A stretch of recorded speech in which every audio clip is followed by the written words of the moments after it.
It's a great question. It's a very loaded question, in my view, at least, because there are a few things that come to mind as soon as I heard that question. Number one is, are we to tell other people what happiness means?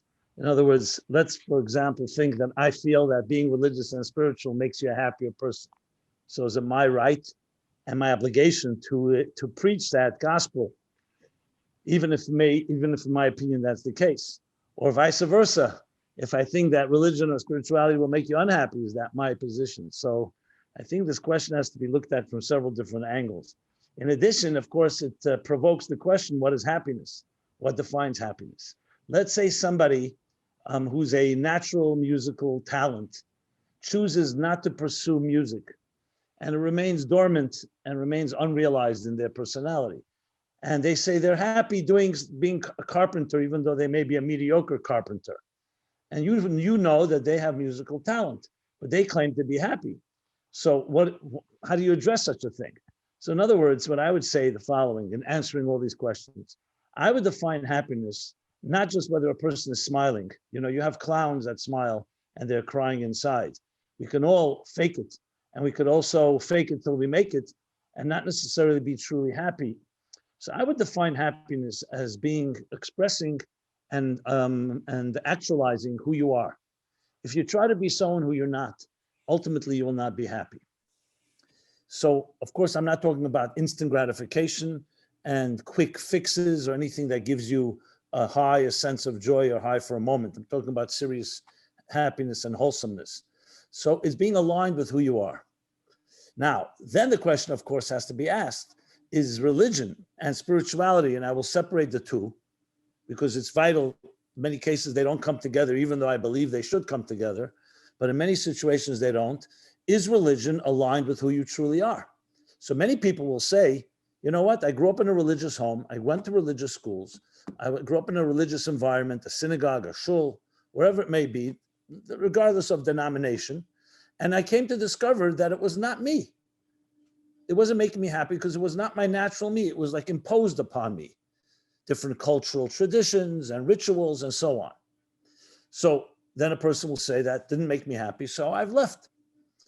If you ask, however, someone that is well-versed in Torah will tell you that the Torah is based on the following premise, an axiom, and that is God created the universe, created the human being in the divine image, and told the human race what is the best way for you to actualize yourself, for you to be the best you can be.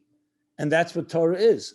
So in other words, Torah is not about a bunch of red light, green light laws, man-made laws that are superimposed. They're actually not even laws. They would be called connections.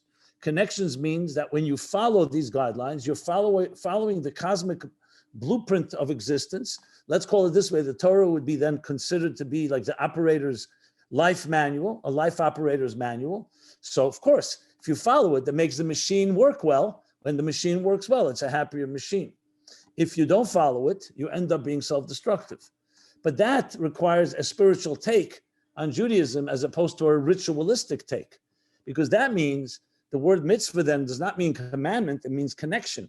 It means expressing yourself. So for example, simple thing, when you give charity, when you're charitable and you're kind, you're not just helping someone else, you're helping yourself because you're actualizing that faculty or attribute called chesed, called love.